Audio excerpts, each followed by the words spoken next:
Bueno,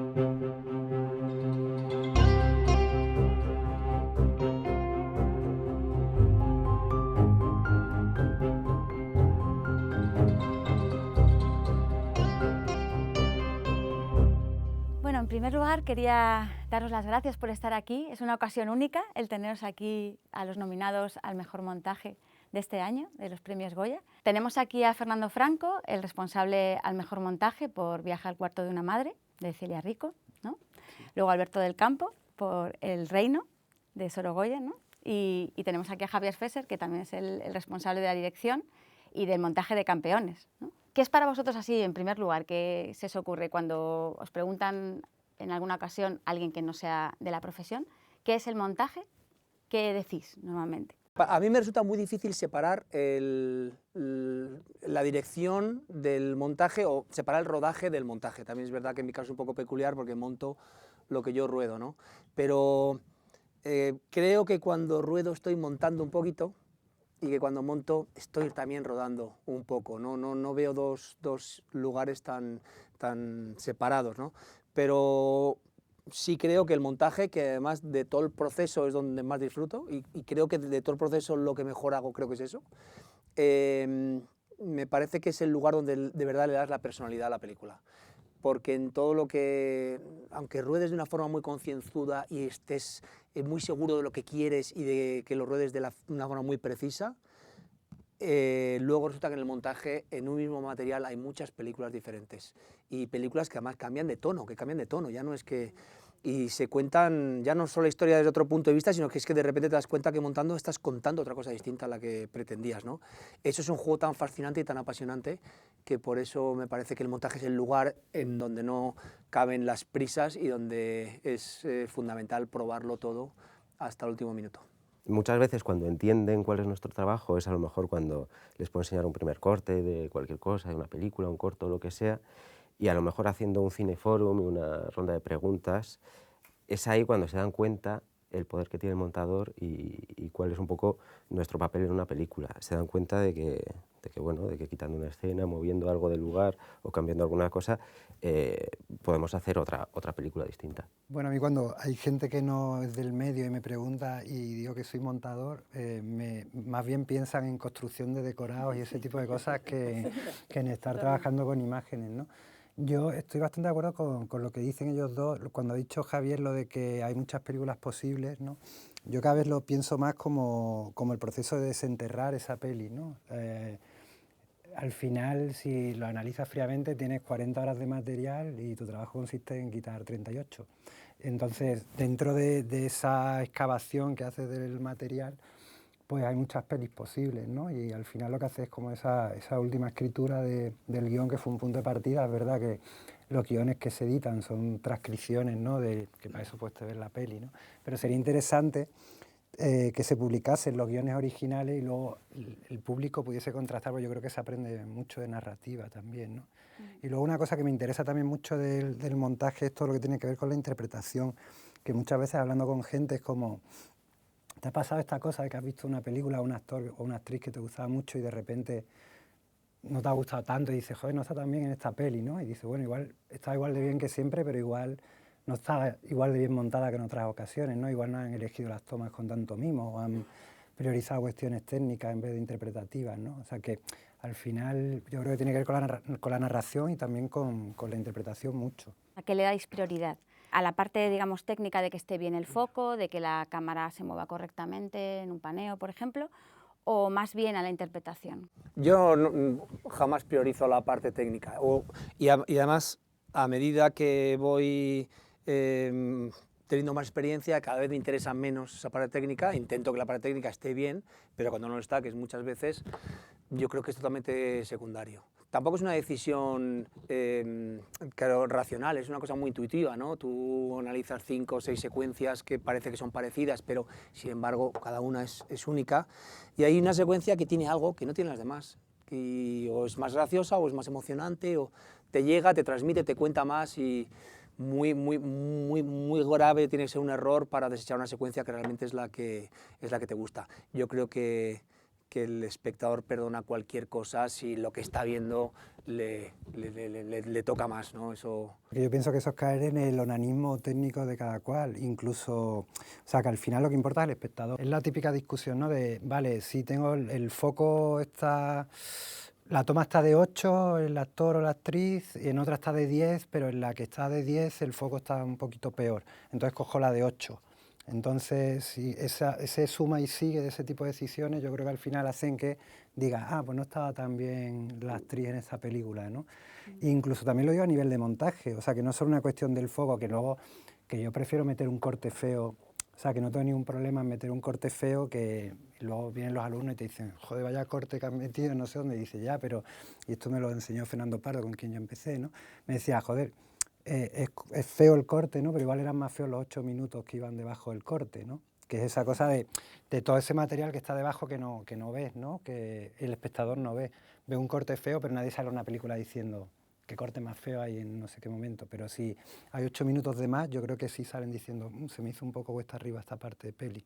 Que a veces, digamos, queremos buscar el raccord a toda costa, ¿no? Para que no se note, como decías, pues para que no se vea raro, que monte bien, pero en ocasiones no es lo más importante, ¿no? Depende, Claro. No sé qué... Tienes que saber cuál es el centro de atención en donde está mirando el espectador y siempre verlo un poco con perspectiva. Yo a veces me puedo estar peleando con un corte toda una tarde, al final lo dejo así tal cual, luego lo veo con perspectiva, me veo 5 minutos antes, me meto en la película y de pronto me doy cuenta que pasa perfectamente, porque donde estás centrando la atención es en otro sitio, no estás centrándote la atención en el brazo de no sé quién, en el brazo de no sé cuántos. Y yo creo que es saber dónde está el foco en la secuencia en ese momento. En ese sentido, con esto que hablamos del raccord y tal, de la interpretación, claro, en tu película, Javier, ¿cómo has hecho el montaje digamos, contando con actores no profesionales la mayoría? No, como decía antes, primero que cada toma era un mundo diferente, o sea, no ocurría nunca lo mismo 2 veces, ¿no? Y además a la hora de montar, a la hora de rodar, también pensando mucho en el montaje, porque yo creo que eso ha sido bastante importante, que a la hora de rodar hubiera tenido muy presente cómo iba a solucionar eso, porque iban ocurriendo cosas que tienes que ir incorporando y que dependen del plano siguiente que vas a rodar. O sea, hay un ejercicio ahí de flexibilidad que no consiste en rodar y a ver qué pasa, sino que dependiendo de lo que está ocurriendo, te ves obligado a hacer un inserto de una mano, te ves obligado a hacer una reacción de otra cosa, y cuando rodas esa reacción resulta que ocurre otra cosa que te sugiere volver a repetir lo anterior. Bueno, y todo eso vuelve a reproducirse en el montaje, todo ese abanico de posibilidades, ¿no? Y ahí es donde digo que hay un momento placentero de jugar, porque la secuencia cambia y montando una cosa de una manera o de otra, con una toma a otra, es que diría que hasta de pronto parece que es otra película, ¿no? Pero yo creo que teniendo claro una pregunta que yo siempre me hago es, ¿esta secuencia de qué trata? ¿De qué trata esta secuencia? Y es lo que te ayuda a no perderte en un plano, en un momento, en una acción, sino a ver de qué trata. Yo, de hecho, cuando las películas monto, a veces empiezo por el final, o sea, nunca empiezo por el principio cronológicamente, sino que desordenadamente voy comiendo el puzzle según me pide el cuerpo, pero incluso dentro de una secuencia, y más si es una secuencia larga, lo que me interesa es buscar el momento que creo que es donde está el núcleo de la secuencia, o sea, donde está lo que realmente resumiría la secuencia, lo irrenunciable de la secuencia. Lo monto y cuando vea que funciona, construyo alrededor el resto de la secuencia, sabiendo, como con la tranquilidad, de que esa secuencia ya sé de qué trata, ya sé que funciona. Y ahora, a partir de ahí, ya me permite el lujo de adornarla o de jugar con ella, a dar la vuelta, pero siempre con la seguridad de que ya esto está solucionado, ¿no? Hay que sentarse un rato, después de ver todo el material, pensar con esto qué es lo mejor que puedo hacer. Entonces estamos hablando de una reescritura completa del guión, ¿no? O sea, que lo que comentaba, por ejemplo, Iván Aledo el otro día, me decía que a veces él pensaba que con ese cambio a veces tan radical que experimentan las películas desde el guión hasta el montaje, que quizás los montadores deberían firmar el guión y los guionistas el montaje. Es que es difícil separar esos procesos, o sea, porque una película es una historia, la vas contando, empiezas escribiéndola, la ruedas, la montas, pero todo está tan relacionado y todo es tan flexible que el guión que ya estuvo escrito vuelve a rehacerse en el montaje, como se ha hecho también en el rodaje, ¿no? Está todo muy vivo, muy orgánico, diría hasta el día del que haces el DCP, está todo susceptible de darse la vuelta. ¿Cómo os planteáis el montaje? Supongo que empezáis cuando sois montadores de otro director, empezáis ya durante el rodaje, ¿no?, a montar. ¿Cómo os enfrentáis a ese proceso? Yo empiezo durante el rodaje. Stockholm la empezamos a montar, la monté en orden cronológico porque empezamos a montarla después del rodaje. Y bueno, fue otro proceso bastante interesante porque ya estabas un poco metido en la peli desde el principio. Pero lo normal es que monte a la vez que se está rodando. Bueno, lo que se rueda un día lo monto al siguiente. Entonces, yo lo que hago es creo que un poco a la inversa. Intento montar la secuencia exactamente igual que viene en el guión, intentar respetar todas las acotaciones que vienen en el guión, saber un poco lo que quería contar el director al rodar esa secuencia, y a partir de ahí empiezo a jugar y empiezo a ver exactamente qué es el núcleo de esa secuencia, cuál es lo importante, y una vez que tienes toda la película, pues ya vas viendo y vas remontando cada secuencia por separado, buscando a lo mejor otra cosa que te pide todo el conjunto de la película. Yo, en la medida de lo posible, siempre mientras se rueda. O sea, como ha dicho Alberto, intentar estar montando el martes lo que se rodó el lunes, el miércoles lo que se rodó el martes, intentar ir al día también por ser...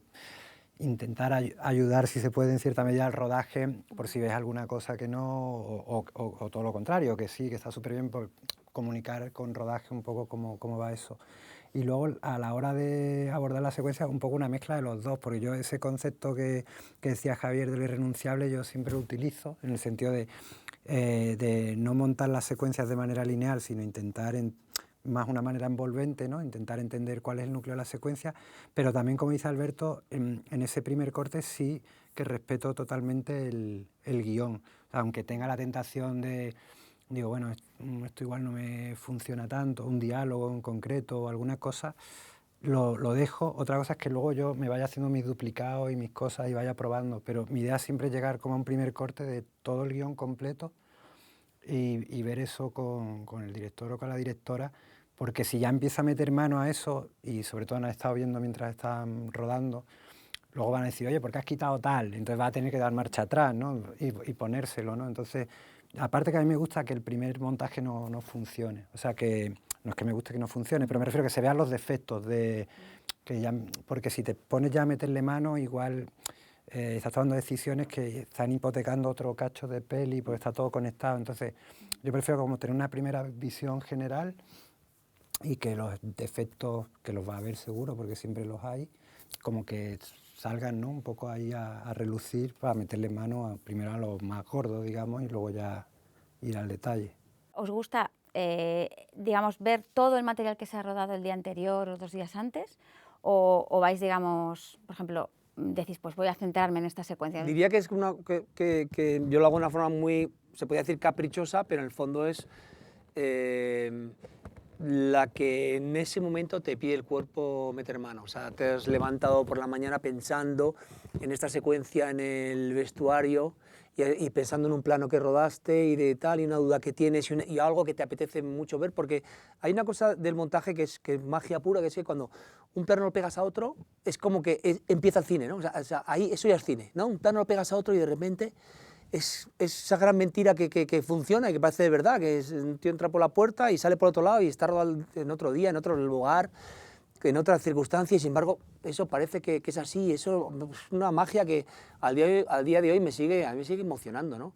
Yo intento montar al día siguiente todo lo que se ha rodado el día anterior, por lo que ha dicho Fernando, porque, bueno, además me gusta compartir cada montaje, me gusta compartirlo con el director, para que él vaya viendo si está funcionando lo que ha hecho, si tiene que tirar por otra línea o si de pronto ha habido algún problema grave y hay que a lo mejor que rodar otro plano o volver a rodar una secuencia.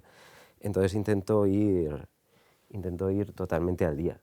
Me veo todo el material y lo monto, pero a mí, por ejemplo, me cuesta mucho ver la diferencia entre 5 tomas, verme las 5 seguidas y saber cuál es la mejor. Después de que he machacado la secuencia, la he trabajado, después sí que me vuelvo a ver todo el material, porque es ahí de pronto donde veo la diferencia y veo cuál es la parte buena y la parte necesaria de cada toma. Yo igual, o sea, tal cual. Me refiero a sí, intento ir al día la medida de lo posible, y lo que decía Alberto también de, sí, yo empiezo trabajando un poco como pensando en la estructura de la secuencia, un poco en base más a planos que a tomas, y luego ya cuando ya tengo más o menos claro en qué dirección me voy a meter a bucear la secuencia, digamos, para que tenga una estructura concreta, ahí es cuando empiezo ya más a mirar tomas y eso.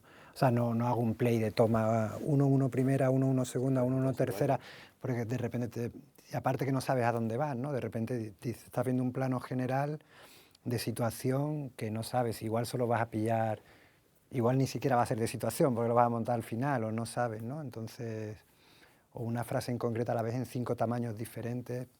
Yo prefiero como pensar cómo, yo siempre intento y cada vez más como pensar en dónde se va a colocar el espectador, o dónde vamos a colocar al espectador en relación a eso que estamos retratando.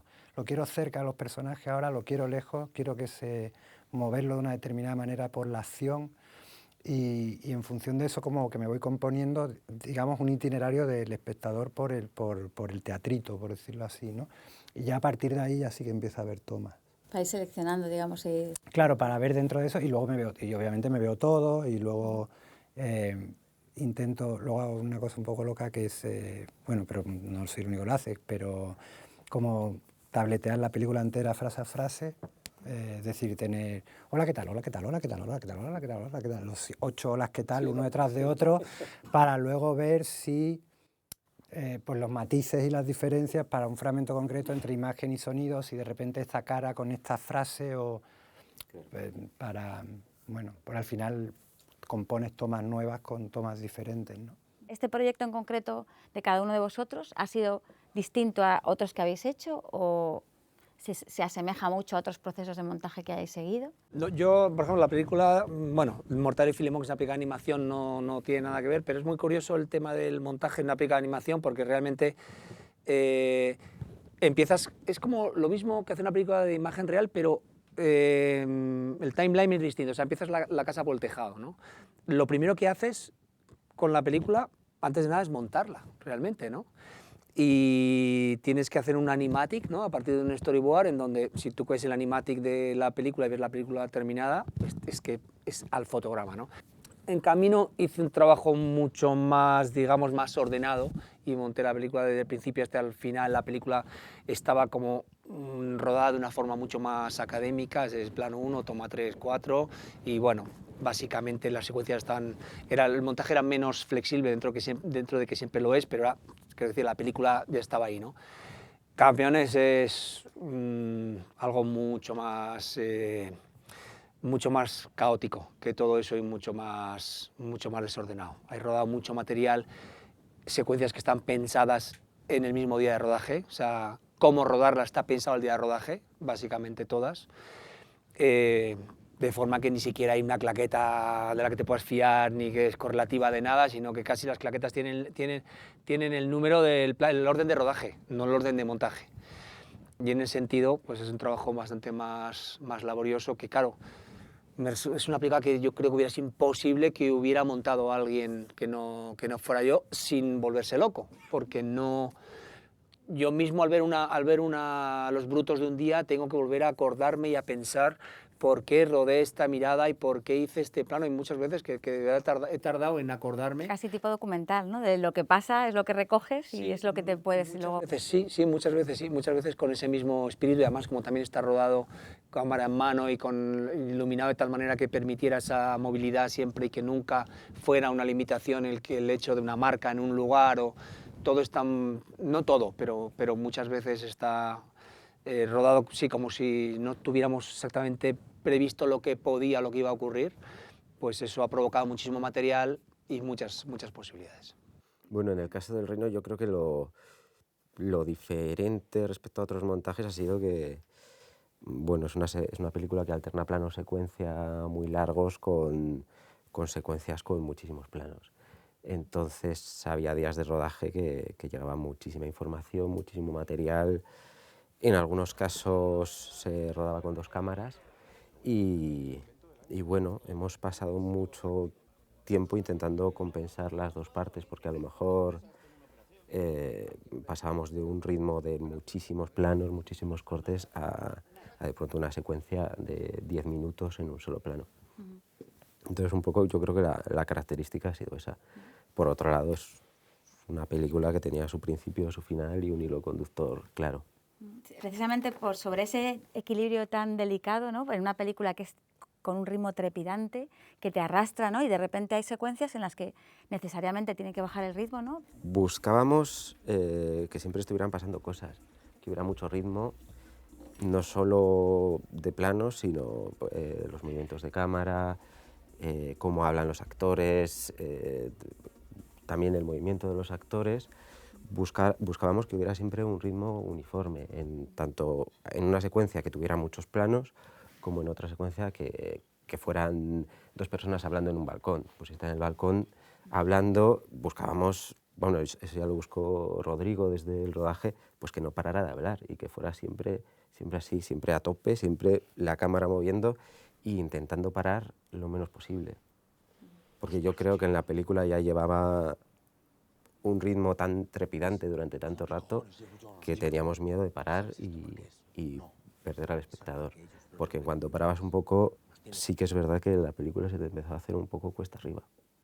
Es algo más que ritmo, porque yo creo que en el Reino, aparte del ritmo espectacular que tiene, es el pulso que tiene, ¿no? Que eso también viene dentro de cada plano, pero hay algo, y la música en ese sentido también trabaja en el mismo sentido de una forma impecable, pero para mí esa película que tiene un pulso desde que empieza hasta que termina, da igual que esté montado, picado, que sea un plano secuencia, o sea, es como una especie de vértigo. Sí que es verdad que después del primer corte decíamos, joder, es que no para la película. Pero bueno, yo creo que al final, desde mi punto de vista, creo que fue un acierto no parar para meter al espectador en el torbellino del protagonista y un poco no dejarle pensar y encarrilarle por el mismo sitio que va Antonio de la Torre. Claro, son películas muy distintas, ¿no? En tu caso, más que buscar ese ritmo trepidante, a lo mejor ha sido otro tipo de trabajo muy sutil, mucho más, no claro, necesariamente trepidante, eso es, bueno, sí. claramente no trepidante, ¿no? Claro, pero sí, sí, buscarle un ritmo interno a claro. todo. Bueno, la peli tiene mucho plano secuencia, o sea, ya tiene mucho plano secuencia, o sea, 20 planos secuencias que no eran plano secuencia, hay secuencias que tenían más plano y hemos decidido dejarlas en plano secuencia, ¿no? Entonces la decisión era más montar, o sea, no montar que montar, ¿no? O sea, la decisión de montaje era más quitar que poner. Y bueno, ha sido un trabajo, yo lo he disfrutado mucho, la verdad. Como que también me ha sorprendido, digamos, la velocidad, digamos, de trabajo de Celia, o sea, la velocidad mental a la hora de una apertura absoluta a los cambios, a los cortes, a todo, ¿no? Siendo una ópera prima, ¿no? Que, claro, yo nunca había trabajado con ella y yo ya había pensado en cosas y me daba un poco miedo soltarlas así el primer día y estaba como muy... Eso como que yo creo que también ha facilitado mucho el proceso, ¿no? Y eso era como encontrar un poco sí, como un pulso, no, igual no como una palpitación muy rápida, sí, pero encontrar que las cosas fuesen fluyendo y que con una peli que prácticamente transcurre casi entera en un piso muy pequeño, repitiendo siempre los mismos tiros de cámara, un poco a la Chantal Akerman, y no sé, pues que todo eso, digamos, respirase como por la humanidad que tienen los personajes y todo eso, ¿no? Entonces, ese era el trabajo, básicamente. Es un trabajo, digamos, de estructura, ¿no? De buscar ahí... Sí, mucho trabajo de estructura, estaba mirando ahora y el primer corte dura 2:40, claro, luego la peli dura creo que 90 o 91, sí, ¿no? O sea, que al final que hay 1 hora y 10. Pero, bueno, ver cómo hacer que caiga esa 1 hora y 10 sin que afecte, digamos, obviamente a lo que estamos contando y a toda la historia y sobre todo a la emoción que quería transmitir la peli, ¿no? Cayeron sus tramas de personaje y tal, y cayeron sus tramas también de objetos, porque el guión de Celia es como muy perfecto, no sé si al verlo habéis dado cuenta que hay como muchos objetos que tienen su rima, ¿no? Y pues le quitamos muchas rimas a otros tantos que había, ¿no? A la cafetera, no sé cuál, era como que cada objeto tenía, entonces decidimos como bueno, limar por ahí, o sea, hacerla como un poquito más imperfecta. Déjame decir que es una película que yo he visto sin pestañear y que lo del ritmo pausado es que es todo muy relativo, claro, porque de luego el ritmo y la velocidad no tienen nada que ver. Y yo reconozco que muchas veces busco en la velocidad el truco para que parezca que tenga ritmo. Pero yo muchas veces he tratado de imitar a Jaime Rosales, que es un director que me fascina, y soy incapaz de imitarle, ¿no? O sea, hay planos que de repente digo, yo quiero dejar aquí la cámara quieta y quiero que mantener esta mirada durante 2 minutos y que me pase lo que me pasa cuando veo una película de Jaime Rosales, que es que no puedo dejar de mirar y se me hace corto el plano, ¿no? Y lo hago yo y a los 10 segundos es insoportable, ¿no? O sea, sé que saber hacerlo, yo no lo sé hacer, ¿no? Pero Viaje al cuarto de una madre es una película alucinante que yo veo sin pestañear y se me hace corto cada plano y se me hace corta la película. Y yo sí creo que tiene ritmo, es que yo creo que Ana Castillo en el sofá durmiendo me parece que tiene ritmo y que lo que pasa que es otra cosa distinta y pasan otras cosas. A mí, por ejemplo, me encanta montar los silencios, es como donde de verdad disfruto, porque cuando estás montando un diálogo, bueno, hay una guía que es la pregunta, la respuesta, lo que sea, ¿no? Pero, sin embargo, cuando dos personas dejan de hablar y se miran o están callados, y ahí el montaje, ahí sí que es una gozada explorar y cómo cambia una secuencia cuando terminas con una persona callada mirando o cuando terminas con otro que ha dicho la última palabra y ahí termina la secuencia. O sea, se convierte en otra cosa diferente, ¿no?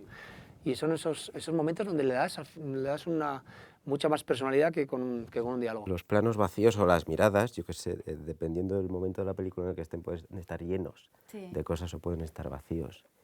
En el corto de Madre, que hemos hablado antes, intenté hacer un poco ese experimento. Pusimos el primer plano de una playa vacía al principio del corto y sin saber nada, tú ves una playa y luego volvimos a poner el mismo plano después del corto, después de todo el drama y de toda la tragedia que le ha pasado a la madre con el niño en la playa. Entonces queríamos ver cómo ese plano cambia, le cambia al espectador su percepción, como pasa en Viaje al cuarto de una madre, que es verdad que si es que la ves, te metes en la peli y es que lo vives, estás con ellas y no sé, a mí me parece que es difícil encontrar ese tempo en una película. Sí. Es complicado cuando no tienes una acción concreta, o sea, cuando tienes a alguien sentado en un sofá mirando la pared y de repente rasca así no el sé cristal, qué ¿no? tiene el cristal. Entonces Sí, dices, se empieza a hacer así "Hostia, en esa película. voy a Sí. esa acción, no, porque es como que parece que estamos yendo justo a... Entonces, por delante cuánto, por detrás cuánto, entonces... Claro, pues no tienes, o sea, no es como alguien que entra, dice algo y se va, ¿no? Sino que es como un tiempo ahí que tienes como muy elástico y claro, que al final reverbera sobre el ritmo de toda la peli en función de cómo las cosas... Esas. A mí son los que más vértigo me dan, cuando no pasa nada. O sea, cuando tienes a un personaje haciendo nada o solo mirando y tal, o se fuma un cigarro, ¿no? Y dices, hostia, ¿dónde está, no? La entrada y dónde está la salida de esto, ¿no? Hola, yo soy Clara Martínez, soy montadora.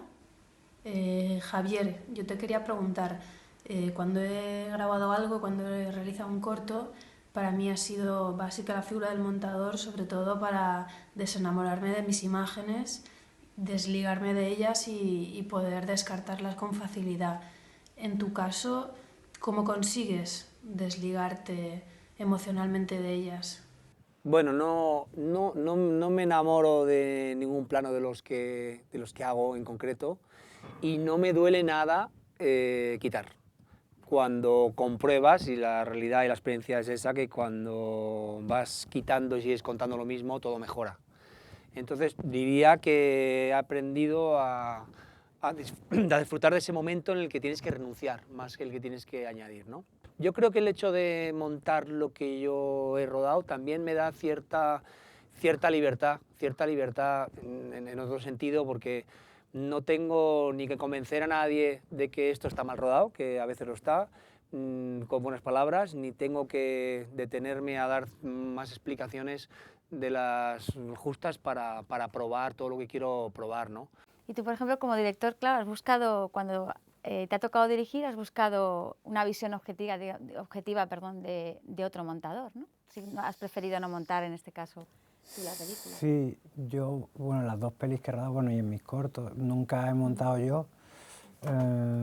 No porque me enamore del material y necesite a alguien, porque yo tampoco me enamoro nada, pero sí también por abrir la ventana a que alguien proponga cosas que igual a mí no se me ocurren. Básicamente va por ahí, o sea, porque yo igual llevo una serie de a priori, ¿no? Que pienso que las cosas son de una manera, de repente viene alguien y me plantea algo que a mí no se me hubiese ocurrido. Es más por eso, pero también mi caso es un poco particular en el sentido de que yo soy montador, pero cuando dirijo, generalmente 95% de los planos son planos secuencia, con lo cual no es como enfrentarte, yo por ejemplo ves Campeones y ves las secuencias muy complejas de planos y tal, y claro, eso en mi experiencia, no he dirigido nada así, no sé cómo lo afrontaría con otra persona que monte, pero al final es lo que hago yo, es más una cuestión de elección de toma y de estructura, ¿no? Entonces ahí prefiero que alguien desde fuera a ver cómo lo ve, porque yo igual voy contaminado, para mí una toma ha tenido algo por la que, y prefiero que alguien que no sabe nada de lo que yo pienso sobre esa toma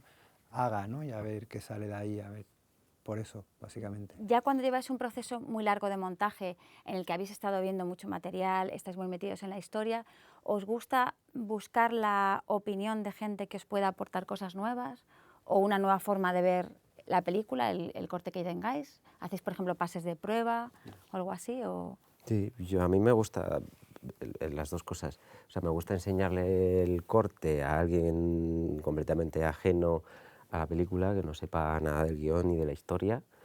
Y en muchos casos, si es alguien que no tenga nada que ver con el mundo del cine, también me parece bien. Por otro lado, cualquier opinión de otro montador siempre me parece muy buena, sobre todo cuando estás atascado en algo, porque siempre es alguien que te va a proponer una solución, una salida. ¿Pensáis que enriquece el trabajar con alguien en el montaje o preferís estar solos y solo pedir la opinión en momentos puntuales? A mí me gustan las dos fórmulas, o sea, yo, por ejemplo, nosotros trabajamos juntos y yo disfruté, o sea, que me parece que, vamos, yo salí muy contento de la experiencia. He montado más pelis y luego otras las he montado solo.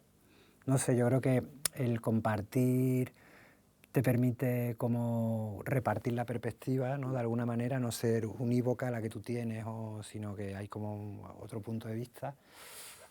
Pero también encerrarme yo solo con el mate también me gusta, pero yo sí, exactamente igual que lo que decía Alberto, yo siempre procuro enseñar y ni siquiera espero a que esté demasiado avanzado el montaje, ¿eh? Igual, depende de quién, igual le enseño un segundo corte, ¿no? Y enseñar a la gente variopinta, ¿no? A montadores, a gente que no tiene nada que ver y a un poco variado y ver cómo va respirando la cosa, ¿no? O sea, cómo la gente lo va percibiendo. Aparte de cuando, sobre todo si estás tú en la proyección, no sé si os pasa, pero es como que la ves completamente diferente. Yo es como que de repente es como si fuese otra persona y digo, joder, todo esto no me había dado cuenta de una serie de cosas que estaban ahí, de repente por estar mirándola por los ojos de otra persona, de repente me llama la atención algo, ¿no? Hay algo en la intimidad del montaje que para mí es necesaria, pero sin embargo comparto a diario cada cosita y cada casi hasta cada corte con cualquiera que pase por delante, sea el productor o la señora que limpia la oficina.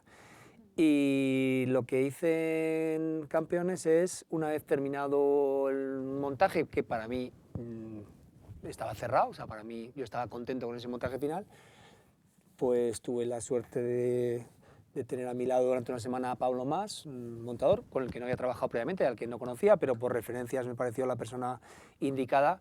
Y le pedí, por favor, que en esa semana, a la película, que para mí ya estaba pues lo mejor que yo había sido capaz de terminarla, que le diera sin ningún tipo de pudor y sin ningún miedo, que le diera todas las vueltas que quisiera a mi lado y que jugáramos con ella. Y bueno, fue una semana en la que aprendí un montón de Pablo, aprendí de la propia película. Y como decía antes, vamos, para mí era un placer quitar, cambiar, o sea, cualquier cosa que ves que mejora y cosas que como, también como tú contabas, tú no te has dado cuenta, ya estás... Recuerdo una secuencia, por ejemplo, que era una secuencia con un diálogo entre uno de los jugadores y el entrenador, que uno mientras está jugando está contestando las preguntas del otro, ¿no?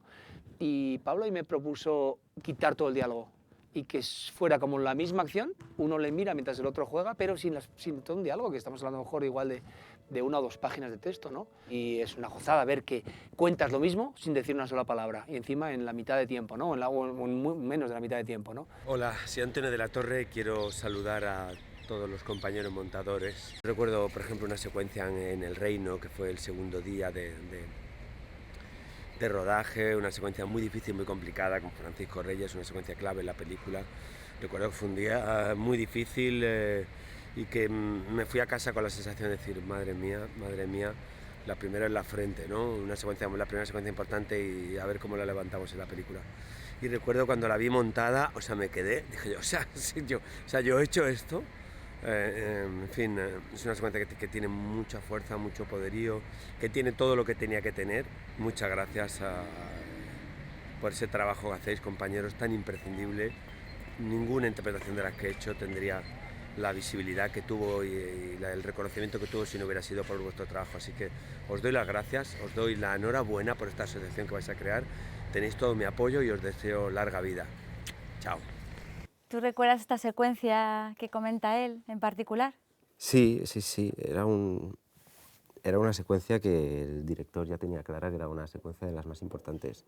Tampoco era una secuencia excesivamente difícil de montar, pero sí que es verdad que los actores se fueron poniendo nerviosos, iban perdiendo un poco el raccord, pero bueno, la secuencia estaba muy bien cubierta, había muchísimos planos y esta secuencia era muy importante porque está justo a la mitad de la película y es en un momento en el que el personaje de Antonio de la Torre toma otra dirección y bueno, era muy importante que te creyeras su posición y que los dos personajes tuvieran mucho poder. Yo tengo que reconocer que es que utilizo material de antes de decir acción muy a menudo y de después de decir corten, ¿no? Y que muchos de los planos de esta película, hay más de uno, que no pertenecen a la acción. O sea, que de repente hay una mirada que pertenece a cuando ya has dicho corten y el actor mira para ese lado porque, ¿no? Ya se está desmontando todo, ¿no? Y es justo esa mirada la que, como tú bien decías, de repente te resuelve algo que venía sin resolver, ¿no? Y en ese sentido yo creo que está muy bien no tener ni ese pudor ni ese rigor técnico, ¿no? El que dices, bueno, hay cosas que no se pueden utilizar o planos que no se pueden ampliar tanto o cosas que no le puedes dar la vuelta porque entonces el letrero está al revés. En ese sentido para mí el material, como decía Javier Gutiérrez me decía, tú como el cerdo, lo aprovechas todo. Y a todos los actores prevenía, decir, tú una vez que ya te has puesto aquí, a partir de aquí ya todo, cuidado que todo puede valer. ¿Cuál creéis que es la principal diferencia entre montar ficción o montar documental? ¿Creéis que hay algún factor diferencial clave? ¿Creéis que es posible pasar de uno a otro? Yo creo que no hay un chip. No tienes un chip que dice estoy montando un documental, estoy montando una ficción, o estoy montando una película suspense, o estoy montando un anuncio de televisión. Y además que si un documental te lo planteas como una ficción en el sentido voy a contar una historia que sea creíble, que tenga emoción, que tenga suspense, que tenga tensión, que tenga intriga, como también tienen muchísimos documentales, no le va mal. Y si estás montando una ficción diciendo me gustaría que esto también fuera un documento, o sea, que esto parece que está ocurriendo, que esto es de verdad, también está bien, ¿no? Aunque luego cambiemos todo el guión o lo que sea en una ficción, se cambien cosas y tal, pero sí que es más una brújula, digamos, el guión. Muchas veces yo he montado cuenta que tenía 500 horas de material y no tenía ni media escaleta, ¿no? Entonces de repente era como encontrar la estructura ahí, era como mucho más pantanoso y más complicado que en una ficción donde ya partes de un a priori, de un planteamiento previo, aunque luego le metas mano. Pero a mí me entusiasma montar documental, o sea, he montado mucho y me gusta mucho, pero sí. Al final el chip de narrador, que entiendo que es lo que dices tú, lo sigues teniendo, es el mismo, ¿no? De cómo contarlo, ¿no? Y si es verdad que en un documental el montaje es mucho más definitivo. O sea, yo sí creo que montar un documental es dirigir el documental prácticamente, ¿no? Porque si en una película, si en un material de varias películas, en material de documental hay infinitas. Si queréis podemos cada uno de vosotros elegir una secuencia de las vuestras y la comentamos o comentáis algo que queréis destacar sobre ello. Pues yo había elegido, bueno, lo habías elegido tú, pero me parece muy buena elección este momento de la presentación del entrenador al club, ¿no? Porque para mí este es realmente está resumida la película en esta secuencia. Es el encuentro de dos mundos que no, nada tienen que ver, pero que ya se adivina que van a acabar aprendiendo el uno del otro, ¿no? Estos son momentos que hablábamos de silencios, ¿no? De cómo, antes de empezar a hablar, cómo cada uno está analizando al que tiene delante sin decir una sola palabra, ¿no? Y creo que esta secuencia, hablo más casi de dirección que de montaje, porque como decía, me resulta difícil separarlos, ¿no? Si nosotros viéramos esta película a cámara rápida, veríamos que la cámara que retrata al entrenador, que interpreta Javier Gutiérrez, empieza arriba y va bajando, ¿no? Va haciendo esto. A lo largo de toda la película la cámara va colocándole él cada vez, dándole más importancia, ¿no? Y esto es uno de esos momentos en los que realmente todos los planos de Javier Gutiérrez están, ¿sabes? Están rodados más desde arriba y están más con la referencia del resto de los miembros del equipo, ¿no? Como más altos, como en otro lugar, ¿no? Pues por ejemplo la secuencia de un accidente de coche que hay en El Reino es una secuencia en la que no hay diálogo, tampoco hay música, que es un elemento donde el montaje se ha estado apoyando en gran parte de la película. Y bueno, es una secuencia que está rodada toda desde el punto de vista del personaje, está metida la cámara dentro del coche y bueno, es una secuencia rodada pues, con muchísimo material. Es un plano corto de Antonio de la Torre, uno lateral y luego el punto de vista de delante y de detrás. Y entonces esos son minutos y minutos y minutos de la misma secuencia con pequeños gestitos, pequeñas cosas. Y el reto era que el espectador supiera lo que estaba pasando, porque de pronto por las luces de un coche el personaje se tiene que asustar y tiene que pensar que le están siguiendo. Entonces, bueno, el reto era eso, un poco ir jugando el equilibrio de alargar esos momentos, hacerlos más cortos y cómo hacer que el espectador sienta ese miedo que tiene Antonio de la Torre. Entonces, bueno, lo que hicimos es le quitamos prácticamente todo el sonido a la secuencia, la despojamos de cualquier efecto de sonido y nos quedamos más con el personaje y con su respiración. Eso sí, durante toda la película fuimos cebando un poco la psicosis que tiene el personaje. Cada vez que había ocasión para que él pensara que había alguien mirándole, lo fuimos poniendo durante toda la película, acrecentándolo según nos acercábamos a este momento, hasta que al final esas luces que siguen al personaje de Antonio, pues son las que el espectador tiene que decir, hay un coche detrás de él que le quiere matar. Justo estabas contando, lo estábamos viendo y yo me acordaba que estabas diciendo quitamos la música, quitamos los efectos, tal, no sé cuánto, y nos quedamos... Y yo me estaba acordando de, bueno, y quitaban prácticamente la imagen, porque me acordaba del momento de las luces, ¿no? Que funciona genial. Me parece espectacular, ahora viendo esta secuencia, la estabas contando y la estábamos viendo, pero la estamos viendo en silencio. Y yo hay un ejercicio que hago muy a menudo, es cuando una secuencia me gusta, ¿no? y quiero aprender cómo está rodada, quiero verla por dentro, la veo sin sonido, ¿no? Porque claro, el sonido disimula y enmascara cualquier problema de montaje o cualquier problema de rodaje, el sonido hace virguerías, ¿no?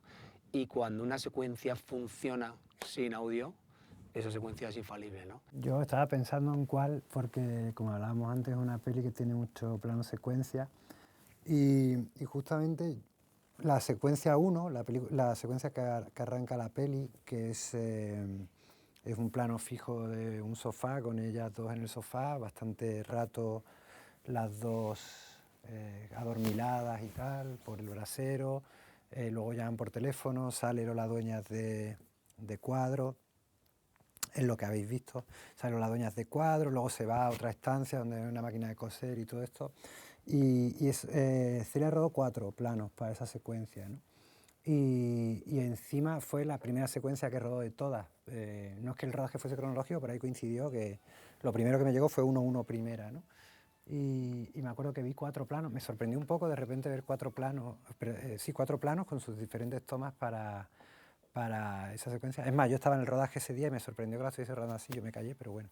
Y luego cuando me metí en la sala de montaje dije, bueno, si ha rodado 4 planos, vamos a ver. Entonces, como era la primera vez que trabajaba con ella, digo, voy a hacer una cosa, voy a montar todas las opciones posibles que se me ocurra que puedan tener sentido de esto y se la voy a mandar a ver cuál le gusta más, ¿no? Entonces monté, no sé, eran 4 planos, pero yo no sé, monté 8 o 9 versiones diferentes de eso. Entre ellas había una que era solo el plano del sofá, dejando a Lola fuera de cuadro cuando salía, dejando todo fuera de cuadro, fuera de campo. Y entonces le pregunté a Celia y Celia dijo, joder, tengo dudas entre la que tiene un único corte, ¿no? Que era, o quedarnos solo en el sofá. Y digo esta secuencia porque yo creo que en el primer corte, no recuerdo bien, creo que estuvo con 2 planos, o sea, con un corte. Luego volvió a estar solo con uno, luego volvió a estar con 2. Luego, bueno, tiene también manipulación de haber cambiado audios de ella cuando está en off y tal. Y al final, por una cuestión de como de coherencia interna de la película y como de rigor con el propio planteamiento estético que tiene, decidimos que se quedase en el único plano, aunque fuese largo, pero que era un poco una declaración de intenciones de la peli como arranque, ¿no? Que de eso yo es como una cosa que siempre me obsesiona bastante. Entonces, me parece interesante porque es una secuencia que dentro del abanico de posibilidades que tenía, que también eran reducidas, no era una secuencia tan compleja como las vuestras, ¿no? Pero al final se quedó en eso, pero siempre había una duda de ese corte, un único corte, ¿no? ¿Cómo puede cambiar el arranque de la peli, ¿no? Me acordaba una frase de Miles Davis que decía que la música no son las notas, sino el silencio que hay entre las notas. Y de alguna manera yo muchas veces pienso que el montaje no es igual, no son las imágenes que ves, sino muchas veces también las que no ves, ¿no? Porque el corte ese era una cosa como que latía durante todo el proceso de la peli, de volvemos a esta versión o nos quedamos con la otra, y al final nos quedamos con eso. Entonces, bueno, no sé, me parece bonita la historia de esa secuencia. Pues muchísimas gracias por haber estado aquí. Ha sido un regalo poder charlar con vosotros y que nos contarais un poco cómo es vuestro trabajo y valorar todavía más las grandes películas que habéis hecho. La verdad es que es un trabajo estupendo el de los 3. Bueno, el de los 4 que... Muchas gracias a ti. Gracias, María. Gracias.